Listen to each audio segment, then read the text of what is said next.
कौन से 5 बाण हैं? पहला बाण है हर्षण, रोचन, मोहन, शोषण और मारण। हर्षण से रूप को देख करके लोग हर्ष हो जाते हैं, प्रसन्न हो जाते हैं। रोचन बाण लगते ही व्यक्ति आसक्त पड़ जाता है। और मोहन बाण जब चलता है तो मोहित कर देता है, किसी के अधीन कर देता है। जैसे हम किसी को देख लिए रूपवान या सुंदरवान को देख लिए, उस पर हम मोहित हो जाते हैं। आहा, कितना सुंदर है बालक, देखो, नजरें हटाए नहीं हटती है। एक काम का प्रभाव है, आसक्ति हो जाती है हमारी, हम अधीन हो जाते हैं। शोषण, रूप प्राप्त होने पर शोषित होना। जब हम सुंदर रूप प्राप्त कर लेते हैं तो हमारे अंदर अहंकार की भावना आ जाती है। मारण, जब अंतिम बाण चलता है मारण, तो वो मृत्यु को प्राप्त करा देता है। ये 5 बाण है कामदेव के। कामदेव ने अपने पिता ब्रह्मा के वरदान का परीक्षा करने के लिए सर्वप्रथम उन्हीं पर बाण का संधान कर दिया। देखिए भाई, परीक्षा करके ये बाण उपयोगी है कि नहीं है। बाण चला दिया, अब तो ब्रह्मा जी पर ही काम का प्रभाव हो गया। और जब ब्रह्मा के पुत्र धर्म ने देखा कि पिता पर काम का प्रभाव हो रहा है, तब भगवान शंकर की स्तुति किया और वहां से भगवान शंकर प्रकट हो गए।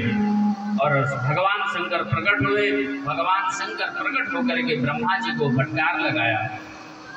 कहते, अहम ब्रह्मस्त्वम कथम काम भाव समुद्रतः। हे ब्रह्मन, आप पर काम का प्रभाव हो गया।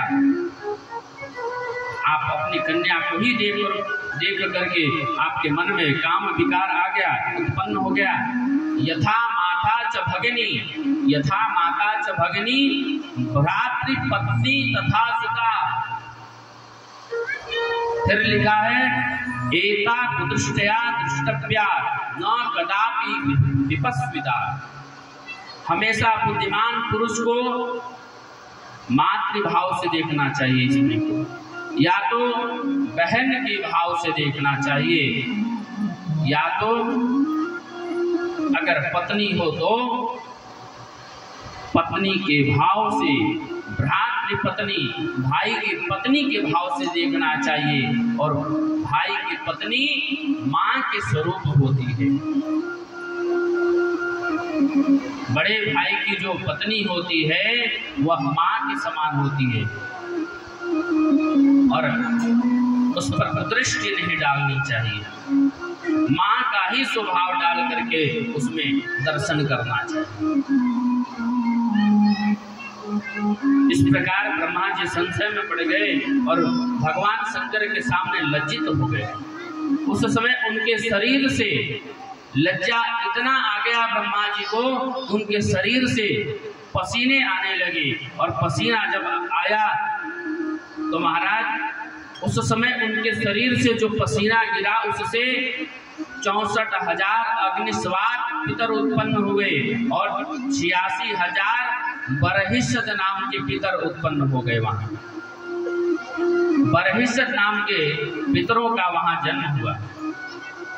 और दक्ष के वहां जो दक्ष था, दक्ष को भी पसीना आ गया और दक्ष के स्वेद से जो दक्ष को पसीना आया तो वह स्वेद वह पृथ्वी पर गिरा और उससे परम मनोहर रति का प्रादुर्भाव हुआ। जब ब्रह्मा जी को ज्ञात हुआ कि कामदेव ने उनके ऊपर ही अपना बाण चला दिया है, अपना बाण प्रयोग किया था, तब ब्रह्मा जी ने कामदेव को श्राप दे दिया कि भवनेत्राग्निर्दग्ध कंदर्पो दर्प मोहित भविष्यति महादेव कृत्वा कर्म से दुष्कर्म। अपितु जिस चीज को हम बनाते हैं उसको हम तोड़ते या फोड़ते नहीं हैं। अगर हम जिस चीज का निर्माण करते बनाते हैं उसको हमें तोड़ने या फोड़ने में बड़ा मोह लगता है। लेकिन यहाँ ब्रह्मा जी कहते हैं मेरे द्वारा तुम उत्पन्न तो हो, मैं तुम्हें भस्म होने के नहीं वरदान दे सकता, तुम्हें श्राप नहीं दे सकता, लेकिन इतना मैं तुम्हें जरूर श्राप देता हूँ कि जाओ तुम, हे गंधर्व, तुम शिव के नेत्राग्नि से तुम, एक समय आएगा कि तुम्हारी शरीर भस्म हो जाएगा। ब्रह्मा जी ने श्राप दे दिया कामदेव को, तुम्हारा शरीर शिव के नेत्रों से भस्म हो जाएगा। जब कामदेव ने क्षमा याचना किया तब ब्रह्मा जी कहते हैं कि जब शंकर की विवाह करेंगे तब वे तुम्हारे शरीर को पुनः वापस दे देंगे अनायास ही। जब भगवान शंकर विवाह करेंगे तुम्हारा वह पुनः वह शरीर प्राप्त हो जाएगा। तब पश्चात दक्ष ने अपनी कन्या रति का विवाह कामदेव के साथ कर दिया है। अब यहाँ संध्या का पश्चाताप होता है। संध्या देवी की कथा आती है कि संध्या देवी के मन में पश्चाताप हुआ कि मैं ऐसी अभागन, ऐसी उलझनी स्त्री हूँ कि जिसके जन्म लेते ही उनके पिता और भाइयों के मन में विकार आ गया। संध्या देवी ने संकल्प किया कि मैं अपने शरीर को अग्नि में हवन कर दूंगी, जिससे कि शरीरधारी के उत्पन्न होते ही उस पर काम का असर, काम का प्रभाव न पड़े। तब उन्हें संध्या देवी ने चंद्रभागा पर्वत के किनारे गए और चंद्रभागा पर्वत पर जाकर के कठोर तपस्या किया। कठोर तपस्या करने के बाद ब्रह्मा जी की आज्ञा से वशिष्ठ ऋषि आए और वशिष्ठ ऋषि संध्या के पास आए और उसे विधि पूर्वक मंत्र दीक्षा प्रदान करी।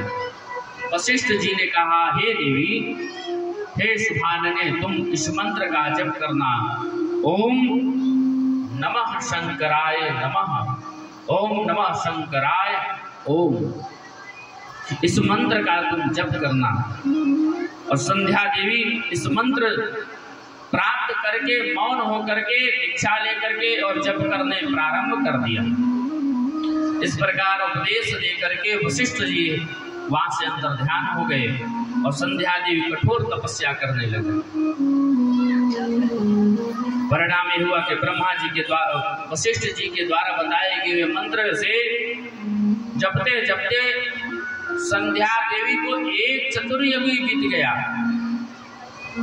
द्वापर, सतयुग, द्वापर, त्रेता और कलयुग, जब ये 4 युग बीत जाते हैं तब एक कल्प कहलाता है, एक चतुर्युगी।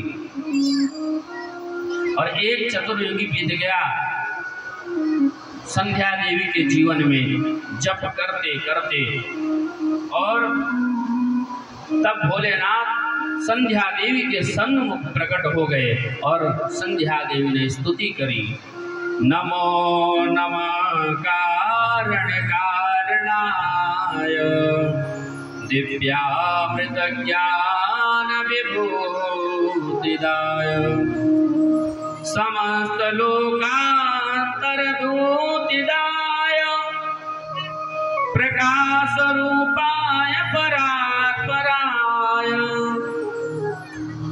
प्रकाश रूपाय परात्पराय।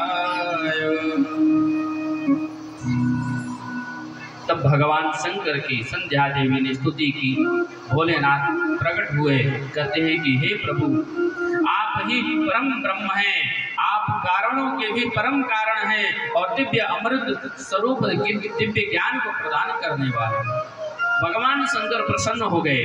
संध्या देवी से कहते हैं, देवी वरदान मांगो, क्या चाहिए, हम तुमसे प्रसन्न हैं। कहती है संध्या देवी की, हे प्रभु, आप अगर मुझ पर सचमुच अगर प्रसन्न हैं तो मुझे ये वरदान दीजिए। क्या? उत्पन्न मात्रा देवेश प्राणिनोऽस्मिन् भुवस्थले न भवन्तु समेनैव सकामा संभवन्तु वै।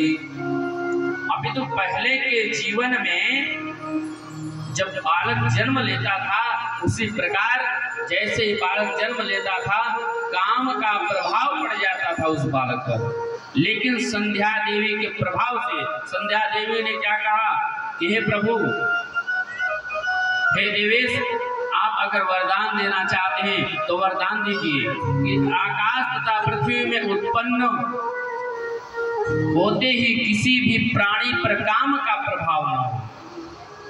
जब बालक जन्म लेता है तो उस पर काम का प्रभाव न हो। क्योंकि ऐसा क्यों किया संध्या देवी ने? क्योंकि ब्रह्मा जी, पिता ब्रह्मा और भाइयों के जन्म लेते ही काम का प्रभाव पड़ गया था। इसी कारण संध्या देवी ने तप करके भोलेनाथ को प्रसन्न करके यह वरदान मांगा कि आकाश में या पृथ्वी पर कहीं भी कोई बालक अगर जन्म ले, उस पर काम का प्रभाव न हो। तब से काम का प्रभाव नहीं होता बालक पे। देखते होंगे जब बालक जन्म लेता उस पर माया का प्रभाव पड़ता ही नहीं है। उसे कुछ नहीं पता रहता है हम कहाँ हैं, क्या खा पी रहे हैं, कुछ नहीं। परमात्मा की कृपा के अनुसार चलता है वह। फिर कहती है कि तीनों लोकों में मेरे आचरण का कोई स्त्री न हो,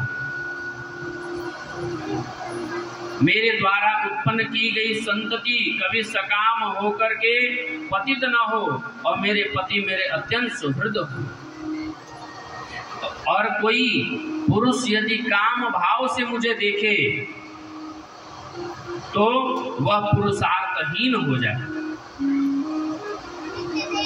ये चार चीजें संध्या देवी ने भगवान शंकर के सामने प्रस्तुत किया कि प्रभु आप सच में अगर मुझ पे कृपा कर रहे हैं तो ये वरदान दीजिए। तब भगवान शंकर ने कहा कि जीवों के चार भाव होंगे।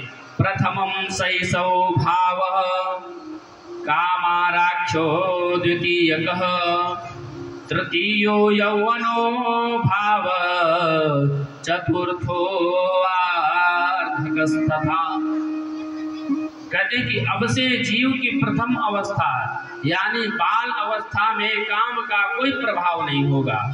सभी शरीरधारी तीसरी अवस्था आने पर कुछ दूसरी अवस्था में सकाम हो,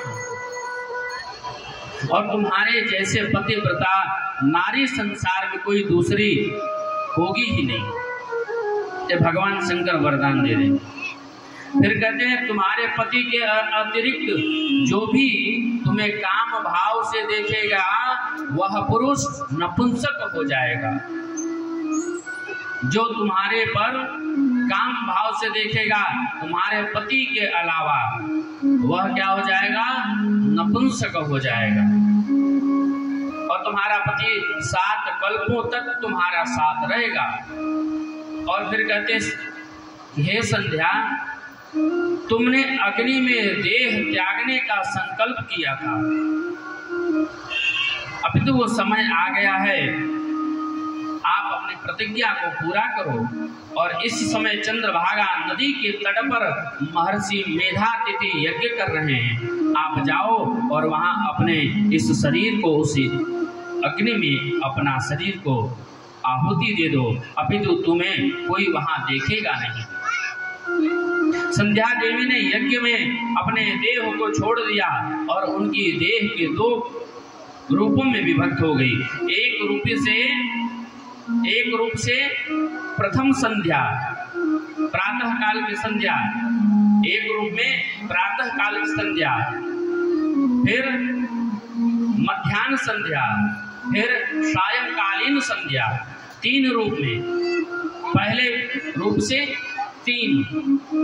जब व्यक्ति संध्या नहीं करता है तो उसका जीवन समझिए कि मुर्दे के समान होता है। जब ब्राह्मण संध्या नहीं करता है, संध्या वंदन नहीं करता है, वह समझिए मुर्दे के समान है, सूखे पेड़ के समान है। जैसे हरा भरा पेड़ रहता है तो फल प्राप्त करता है, फल देता है, सूखा पेड़ फल नहीं दे सकता है। उसी प्रकार ब्राह्मण अगर अपने त्रिकाल संध्या से वंचित हो जाता है तो वह साक्षात मुर्दे के समान होता है और उसके पास कोई पुरुषार्थ नहीं होता है, न उसे कोई दान दे तो उसका दान का फल प्राप्त होगा उसको।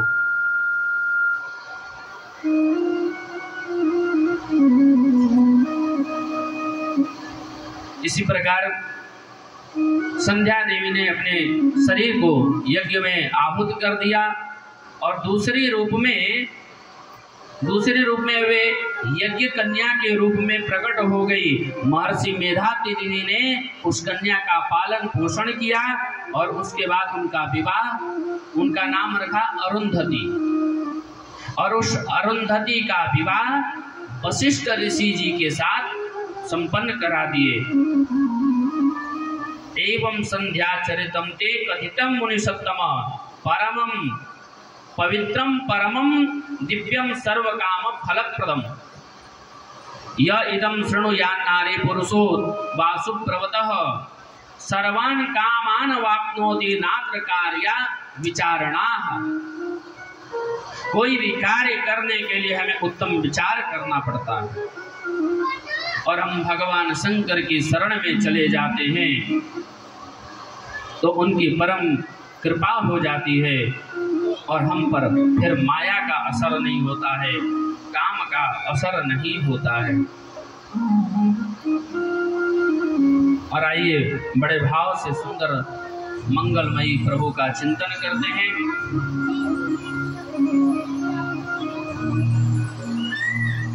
बोलिए भक्तवत्सल भगवान की जय, शंकर भगवान की जय।